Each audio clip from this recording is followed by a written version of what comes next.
Хүүхдийг толгоогоо барих, эргэхийг хэрхэн заах вэ?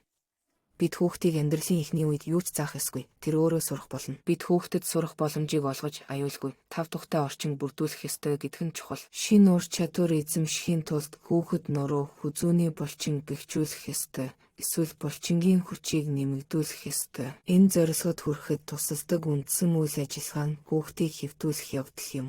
Тэгэхээр хүүхдийн өвзгөнд шарах арилгахаас гадна бид түүнийг гидсэн дээр нь тавьж эхэлж болно.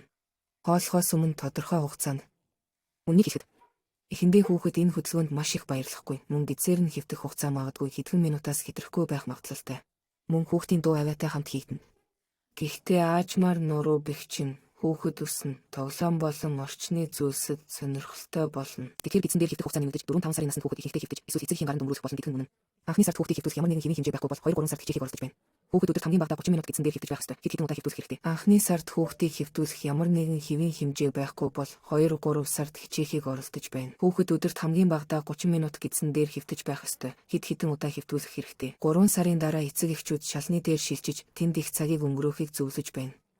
Битгий шал хангалттай цэвэр биш, хүйтэн байж болно. Хүүхдэд асуудалгүй. Хүүхдийг шал руу шилжүүлэх нь чухал. Учир нь энэ нь хүүхдийн аюулгүй байдал, хатуу гадаргуу дээр хэвтэх чадварыг хөгжүүлэхэд туслана. Хүүхдүүд хэвтэхийг хүсэхгүй бол янз бүрийн арга замууд байдаг. Хүүхдийг эцэг эхийнхээ хэвтэж буй бие дээр хөхөөрөө ийм байдлаар хэвтүүлэх боломжтой. Ингэснээр хүүхэд эцэг эхийнхээ нүүр рүү харах болно. Энэ нь бага зэрэг налуу гадаргуу болох бөгөөд хүүхдэд хүнд толгоогоо барихад хялбар болно. Мөн эцэг эхийнхээ нүүр рүү харахад сонирхолтой болно. Мөн хүүхдийн гаранд нь толгоог нь барихад хөнгөвтөр болохын тулд чих эсвэл алчуурыг дугуйлан нэвхэж доор нь тавьж болно.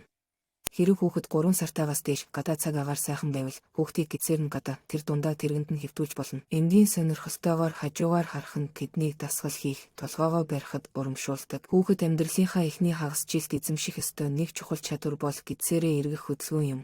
Үүнийг хийхийн тулд дахин нуруу болон хөлний булчин хангалттай бэхжсэн байх хэрэгтэй. Ерөнхийдөө эргэх нь хажуугаар хийгддэг бөгөөд хөлөөдөө шидэж нурууны булчингийн тусламжтайгаар өөрийгөө татдаг. Магадгүй энэ нь та хүүхдэд бага зэрэг туслах боломжтой ганц ур чадвар юм. Хэрэв хүүхдийн хөл нурууны булчингууд хангалттай хүчтэй бол тэр хажуугаар эргэж чадна. Гэхдээ гидсээр эргэхийг ойлгохгүй байна.